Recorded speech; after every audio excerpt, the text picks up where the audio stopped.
एक संत ने एक द्वार पर दस्तक दी और आवाज लगाई, भिक्षान देहि। एक छोटी सी लड़की बाहर आई और बोली, बाबा हम गरीब हैं, हमारे पास देने को कुछ भी नहीं है। संत बोले, बेटी मना न कर, अपने आंगन की धूल ही दे दे। लड़की ने एक मुट्ठी धूल उठाई और भिक्षा पात्र में डाल दी। शिष्य ने पूछा, गुरुजी धूल भी कोई भिक्षा है? संत बोले, बेटा अगर ये आज ना कह देती तो कभी दान ना दे पाती। धूल दी तो क्या हुआ, दान देने का संस्कार तो पड़ गया। आज धूल दी है तो उसमें दान देने की भावना तो जागी। इश्क करना है तो पहला इश्क अपनी जड़ों से कीजिए, जिनसे आप शादाब हैं, यानी अपने देश से। दूसरा उस दरख्त से कीजिए जिसकी छांव ने आपको पाला पोसा, यानी अपने परिवार से। और तीसरा अपने आप से। फिर चौथे इश्क की इच्छा हो तो उससे कीजिए जिसे आपके तीनों इश्कों से इश्क हो जाए। रोटी पर घी और नाम के आगे जी लगाने से स्वाद और इज्जत दोनों बढ़ जाती हैं। किसी को स्नेह देना सबसे बड़ा उपहार है और किसी से स्नेह पाना सबसे बड़ा सम्मान है। धन और यौवन पर कभी अहंकार न करो, ये दोनों ही स्थायी नहीं है, क्योंकि धन तो कभी भी एक स्थान पर रुकता नहीं।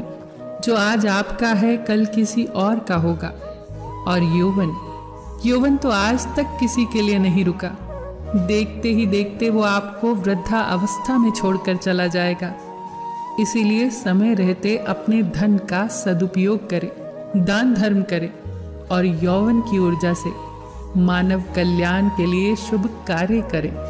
यदि आप किसी के सुख का कारण नहीं बन सकते तो किसी के दुख का कारण भी मत बनिए, क्योंकि दुख भोगने वाला व्यक्ति तो आगे चलकर सुखी हो सकता है, पर दुख देने वाला व्यक्ति कभी सुखी नहीं होता। लोगों के दिल से निकली हुई आह हमेशा रास्ते में रुकावट ही पैदा करती है। ये हमेशा याद रखना कि कर्म आपकी छाया बनकर हमेशा आपके साथ रहेगा। उनकी चुनौतियों में यदि सफल होना चाहते हो तो बल के स्थान पर बुद्धि का प्रयोग करो, क्योंकि बल आपको केवल लड़ना सिखाता है, किंतु बुद्धि जीतना सिखाती है। जिस प्रकार दुर्योधन ने वासुदेव कृष्ण से उनकी नारायणी सेना मांगकर बल को चुना और अर्जुन ने स्वयं श्री कृष्ण को मांगकर बुद्धि को चुना, परिणाम सबके सामने है। जब बुद्धि का प्रयोग करके बल को सही दिशा दी जाती है तो जीत अवश्य होती है। हर इंसान के पास इच्छाएं होती हैं, ढेर सारी इच्छाएं। इच्छाओं का होना कोई बुरी बात नहीं है। इच्छाएं ही इंसान को आगे बढ़ने के लिए प्रोत्साहित करती हैं। पर जब इच्छाएं अनंत हो जाती हैं तो वो सुकून को ख़त्म कर देती हैं।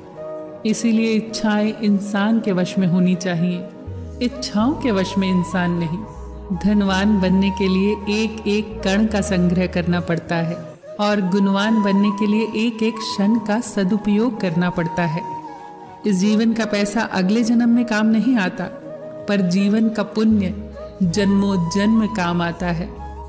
अपने समय का सदुपयोग करें, अपने जीवन को सही मार्ग पर लगाएं। फिर मिलेंगे दोस्तों अगली वीडियो के साथ। तब तक के लिए अपना ख्याल रखना और हमेशा मुस्कुराते रहना।